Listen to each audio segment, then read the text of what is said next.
Hello and welcome to the Critically Clueless. Today we are in Age of Wonders 4 and this is a faction build. This is my Undead Legion, taking inspiration from, of course, Darth Nihilus. Now this is going to focus heavily on the Shadow affinity, and it's an absolutely brilliant playthrough. A lot of fun to play as this faction.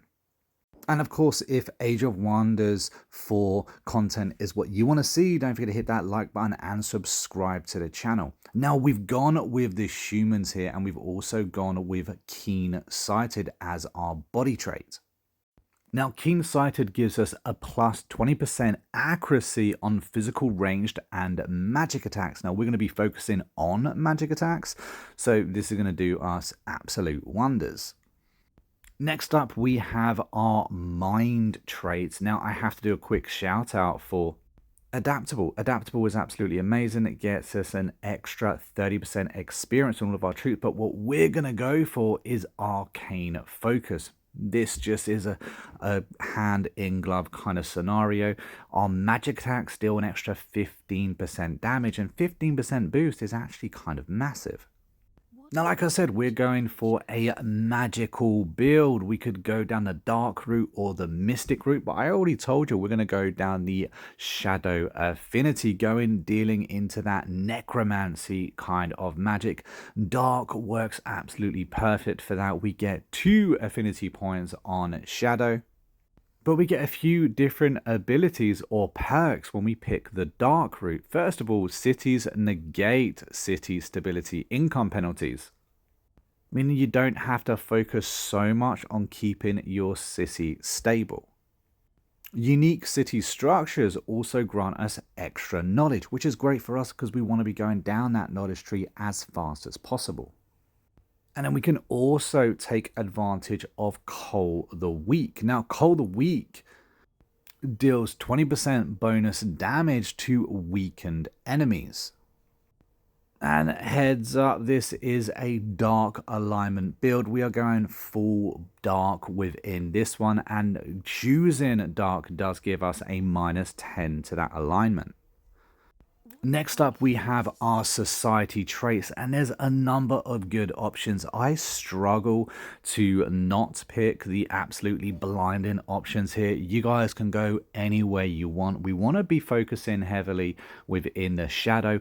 I would recommend at least one of those going down to shadow, but it does open up a little bit of flexibility with your second trait. Now, we are going to be going for the ultimate one of evil, of course. Now, Scouts of Evil give our cities a +10 on draft, and also gives us a +5 on Imperium per level of our evil alignment. So the more evil actions we do within our game, the longer our game goes on, we're going to be getting more draft and more Imperium. And of course, Imperium is a currency within our game, which we're going to be needing a lot of because we want to be able to, pick multiple perks within the affinity trees. And of course, on top of that, the units that we recruit actually gain a whole rank more per evil alignment that we have, meaning we're going to be able to build and recruit better than those base unit troops. Our shock units also have a shock, and shield units also have that +1 on rank as well. This is stacking, by the way. Now, for our second trait, Great Builders, Adept Settlers, these are great options, and I could make arguments for either one of them, regardless of how you want to play your game. But for our build, we're going to go for Mana Channelers. Now, the effects of this is our summoning spells cost 50% less mana to actually cast, which is massive. And our magic origin units have a +1 in rank, meaning that when we're going to be able to shift out a magic unit, they're coming out absolutely tanked up from the start. Next up, we are up to the tomes. Now, first of all, don't be afraid to experiment, guys. There is no wrong answer with this game. In fact, there's a lot of fun builds and a lot of experimentation that you can have. But for our build, the Undead Legions, we're going to be going with Tome of Souls. Quite frankly, it fits in perfect with what we want. And we want a Soul Harvester off the bat. Basically, this means that when we win battles, we collect souls. Those souls can be used for recruiting extra troops. Like, for instance, a skeleton army. And one of the early spells we can actually recruit is a Bone Golem, which allows us to create a Bone Golem out of either souls or combined into skeletons. This is a really powerful little early game troop.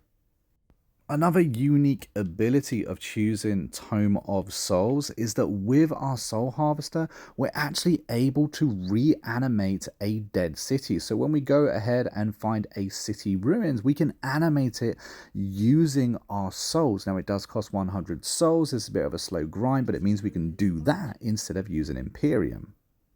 Our next choice is whether we want to be a champion or a wizard king, and for our build, I think a wizard king is absolutely most suiting.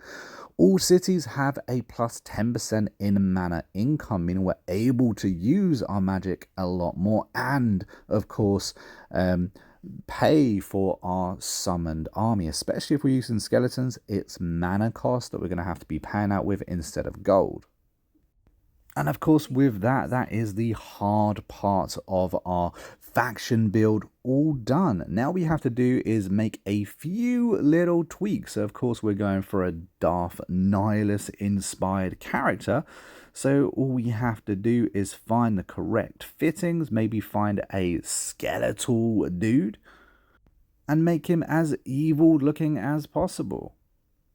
And don't forget, guys, we do actually have an active and growing Discord. So if you want to join the Discord, chat about your game, maybe even get tips from other players currently playing the game, then the link for that is down in the description. Or of course, if you want to chat about any game you happen to be playing at the moment, again, knock yourselves out.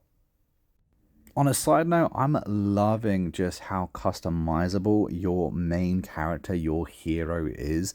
I love the customization options in Age of Wonders 4. It's doing a fantastic job to enable us to do some real role playing and create a absolutely awesome character. But there we go, after a little bit of tweaking, our Darth Nihilus, who happens to be a Shadow Lord, which is kind of fitting, is born into the Undead Legion. Our faction is complete. Now it's time for me to take you through a few of the perks I would recommend picking up along the way if you're going down the Shadow route. Now, this is actually one of my favorite factions that I've created so far. It's a lot of fun and extremely powerful. The Shadow route, the Undead route, the Necromancy route is a lot of fun. Being able to spawn troops upon troops on that battlefield is very, very powerful. Now, the first perk we should probably look at in the Shadow Affinity is Knowledge Extraction. This is extremely powerful. You gain 50 knowledge per hero defeated in combat. If you get this early, guys, and you plan on doing a lot of battles or even just conquering a lot of cities, it's very, very useful. After that, you have got All Seeing, which is 3 cities with a Whispering Stone assigned to them instantly provides you a vision range, which can be really useful, especially if you don't know where the enemy armies are. It helps you have a little look-see. Then you have got Shadow Binding. Magic Origin Troop upkeep is reduced by 20%. We're going to be heavily going into that anyway, so for us, that's going to really work well. Then you've got Stolen Power. Stolen Power, you instantly gain 200 mana and, more importantly, 200 knowledge for conquesting a city, for conquering any city. That could be a free city or it could be an enemy city. It doesn't matter. You're going to be gaining that 200 knowledge, which is absolutely massive. It's going to be helping you complete your research that much quicker. And even better than that is Right of Forbidden Knowledge. Now, you don't even have to put any more points into this affinity in order to get it. You're going to be getting it in 30 turns regardless. It only costs 250 Imperium, but it gives you 500 knowledge instantly. It's a one-time thing, but that is a huge jump in research for whichever thing you happen to be researching at the time. It's going to help you get through those tomes a lot quicker, which is kind of the point of the shadow affinity. All of this is knowledge based and getting through that knowledge as fast as possible. And because we're quite heavily into Shadow Infinity already, Exalted by Shadows is very good. It's going to help your heroes gain that experience that much faster. And right at the end, you've got Spying Shadows, which immediately reveals the full world map. That is massive, guys. Absolutely massive. Going to help you find anything that your map has to offer. Now, earlier I mentioned about us having the ability to reanimate a city ruins. As you can see, it costs us 100 souls. Those 100 souls can be hard to grind out, especially if you don't have the soul generator yet. However, it's fully worthwhile. As you can see, this is a city that I got. It didn't cost me any Imperium. I just used my souls to get it. And if we look back in our city from right at the beginning of the game, from turn 1, if you pop in your city, you can also build skeletons right from the beginning. Now, of course, those skeletons do cost souls, and you get them through making a soul generator, so that way it generates passive souls per turn, or of course you get these from battle. But they're really cool little units that you can build and recruit. There's not only the skeletons, you've got bone skeletons, you've got necromancers. These all cost souls to recruit. But this is an extremely fun faction to play as. But there we go, guys. That is my faction. Let me know down in the comments if you happen to use this build and how that actually plays out for you.